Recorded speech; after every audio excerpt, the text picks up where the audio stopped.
नमस्कार, मी पंजाब डक। आज आहे 28 जुलै 2025 श्रावण सोमवार मधला पहिला श्रावण सोमवार आहे। मी आलेलो आहे दत्त सहकारी साखर कारखाना शिरोळ दादांच्या कारखान्यावर आलेलो आहे। या ठिकाणी शेतकरी मेळावा आहे। या ठिकाणी बघा पाहू शकता या कोल्हापूर शिरोळ या भागामध्ये सूर्यदर्शन झालं आणि या ठिकाणून सर्वप्रथम ज्या भागात आहे म्हणून त्या भागातल्या सर्वप्रथम शेतकऱ्याला अंदाज देतो।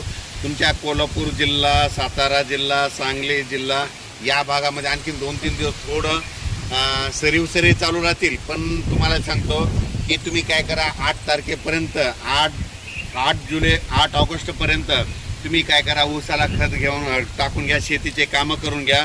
कारण की 8 ऑगस्टच्या नंतर म्हणजे 9 ऑगस्टला कोल्हापूर जिल्हा, सातारा जिल्हा, सांगली जिल्हा, धाराशिव जिल्हा, लातूर जिल्हा, बीड जिल्हा, परभणी जिल्हा, नांदेड जिल्हा, यवतमाळ जिल्हा या भागामध्ये 9 ऑगस्टपासून पाऊस सुरू होणार आहे। म्हणून हा अंदाज लक्षात द्यायचा। आणि योगायोगाने कोल्हापूरमध्ये या ठिकाणी शेतकरी मेळावा आलोय, त्या कारखान्यावर शेतकरी मेळावा म्हणून या सर्वप्रथम कोल्हापूरवाल्याला सांगू इच्छितो, तुम्ही 8 ऑगस्टपर्यंत शेतीचे कामं करून घ्या। 9 ऑगस्टपासून तुमच्या दक्षिण महाराष्ट्राकडून म्हणजे कोल्हापूरकडून पावसाला सुरुवात होणार आहे। म्हणून हे अंदाज लक्षात घ्यायचा। साहेब, आमच्या विदर्भात आणि मराठवाड्यामधली काय परिस्थिती राहील? विदर्भ आणि मराठवाड्यात तुम्हाला सांगतो, आज आहे 28 जुलै। आजपासून तुम्ही काय करा, आजपासून सूर्यदर्शन होणार आहे। पण काय होणार आहे, दुपारनंतर ज्या ठिकाणी सूर्यदर्शन झालं ना त्या ठिकाणी स्थानिक वातावरण तयार होऊन तुरळक ठिकाणी पाऊस पडेल, म्हणजे हे अंदाज लक्षात येता। पण तुम्हाला एक सांगतो की विदर्भ आणि मराठवाड्यातल्या शेतकऱ्यांनी काय करायचं, पूर्व विदर्भ आणि पश्चिम विदर्भ तुम्ही काय करा, शेतीचे कामं 8 ऑगस्टपर्यंत शेतीचे कामं करून घ्या, फवारण्या करून घ्या। सोयाबीनला देखील फवारण्या करा, कापसाला देखील खत घालून घ्या। त्याच्यानंतर ज्या ठिकाणी सोयाबीनमध्ये पाणी साचलं तिथं सुपर फॉस्फेट फेका, कारण की तिथलं पाणी आटून जातं। कापसामध्ये पाणी साचलं असलं तर तिथं देखील सुपर फॉस्फेट टाका, तिथलं आटून जातं। आणि तुमचे कापस ओंबळत असेल तर काय करा, त्या कापसाच्या बुडाला पाय द्या।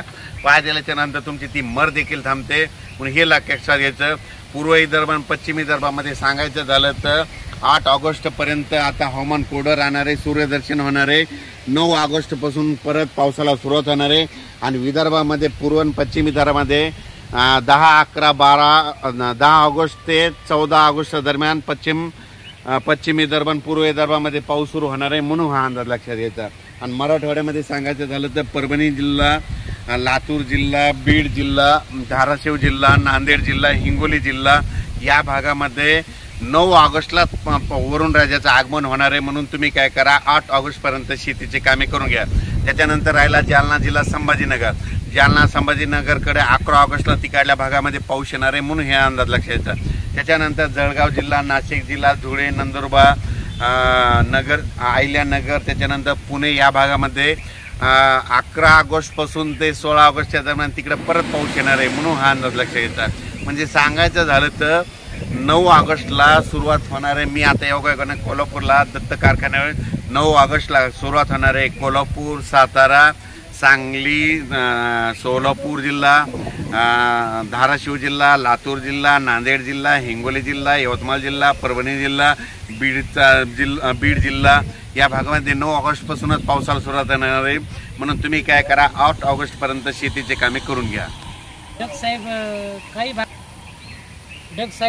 काही भागात रिमझिमच पाऊस पडलेला आहे। अजून तिथली परिस्थिती काय आहे? जर तुम्हाला सांगतो, काही भागामध्ये काय झालं, पूर्व विदर्भ आणि पश्चिम विदर्भ मराठवाड्यामध्ये खूप पाऊस पडला।